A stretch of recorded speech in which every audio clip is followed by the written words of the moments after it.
Hello বন্ধুরা, জ্ঞানজ্যোতি coaching সেন্টারের পক্ষ থেকে তোমাদের সকলকে জানাই আরও একবার স্বাগত। আজকের ক্লাসে তোমাদের সঙ্গে আলোচনা করব যে position of women in the বৈদিক পিরিয়ড, অর্থাৎ যে বৈদিক যুগে নারীর কি অবস্থান ছিল এই সম্পর্কে কিন্তু আজকের ক্লাসে আলোচনা করব।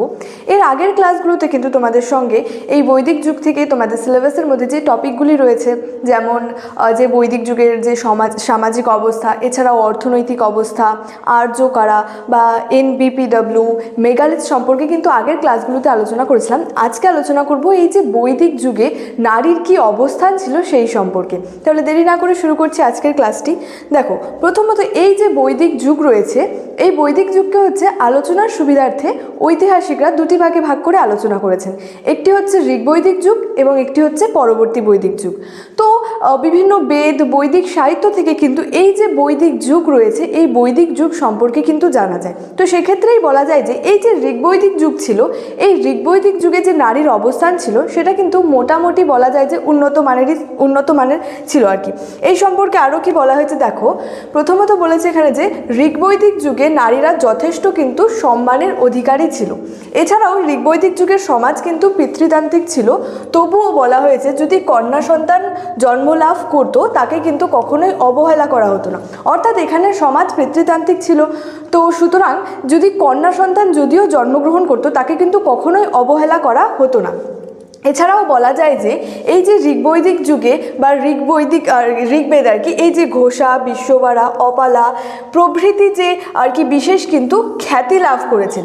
এবং এই ঋগ্বৈদিক যুগে কিন্তু যে পৌলমী, তারপর হচ্ছে কামায়নীর মতো যে নারীরা তাদের কিন্তু ধর্মীয় স্বাধীনতার বিশেষ যে সাফল্য অর্জন কিন্তু করেছিল। এবং এক্ষেত্রে বলা হয়েছে যে নারীরা কিন্তু পুরুষের সঙ্গে সকল কাজকর্ম করত।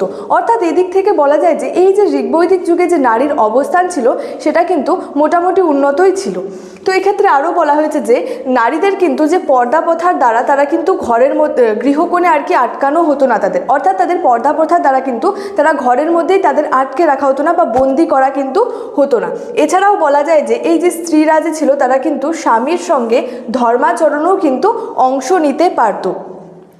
এক্ষেত্রে আরও বলা যায় যে এই যে বৈদিক যুগের বা যে ঋগ্বৈদিক যুগের যে সমাজ ছিল, এই সমাজে কিন্তু বাল্য বিবাহ সেটা কিন্তু প্রচলিত ছিল না।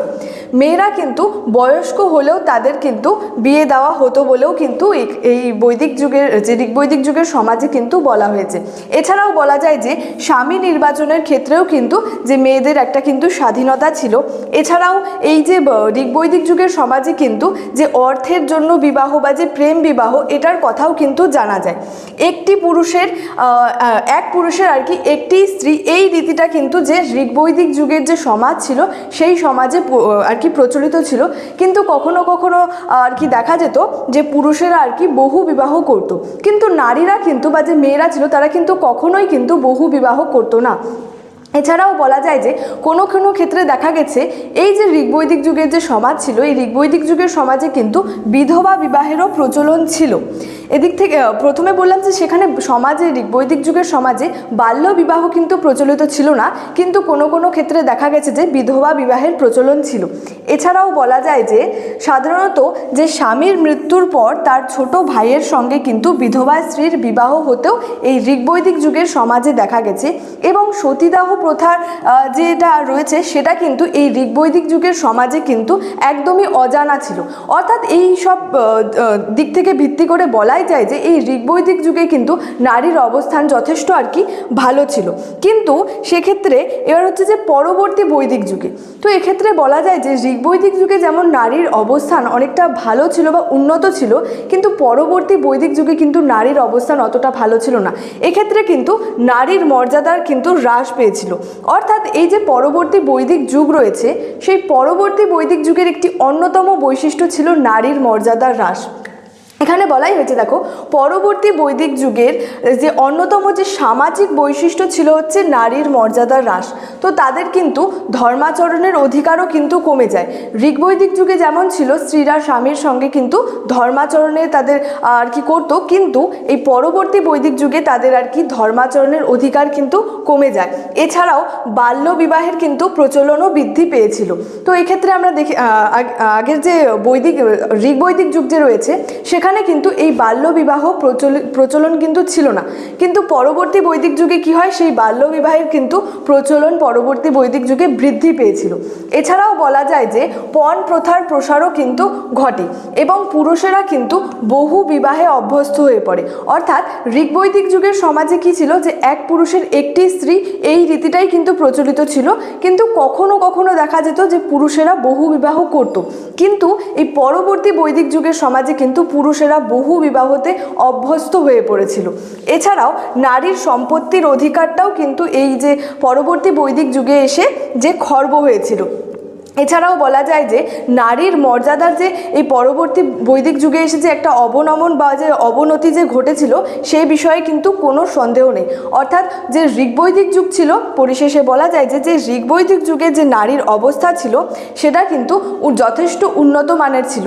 সেখানে হচ্ছে তাদের যে ধর্মাচরণের সুযোগ ছিল, সেখানে সমাজে বিধবা বিবাহের প্রচলন ছিল, সেখানে বাল্য বিবাহ মানে প্রচলন আর কি ছিল না। কিন্তু পরবর্তী বৈদিক যুগের ক্ষেত্রে নারীদের কিন্তু যে অবস্থা বা নারীদের যে মর্যাদা সেটা কিন্তু হ্রাস পেয়েছিল।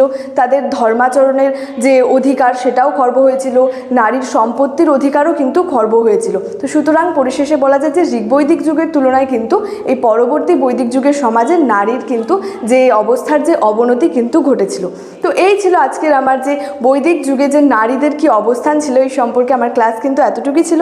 এবং ক্লাসটি শেষ করার পূর্বে তোমাদেরকে একটা ছোট্ট ইনফরমেশন দিতে চাই।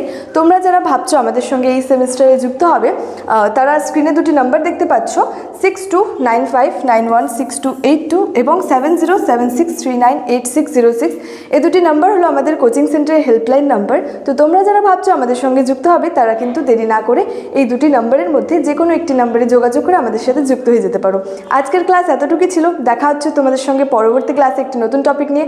তোমরা সকলেই ভালো থেকো, সুস্থ থেকো। Thank you so much. Thanks for watching.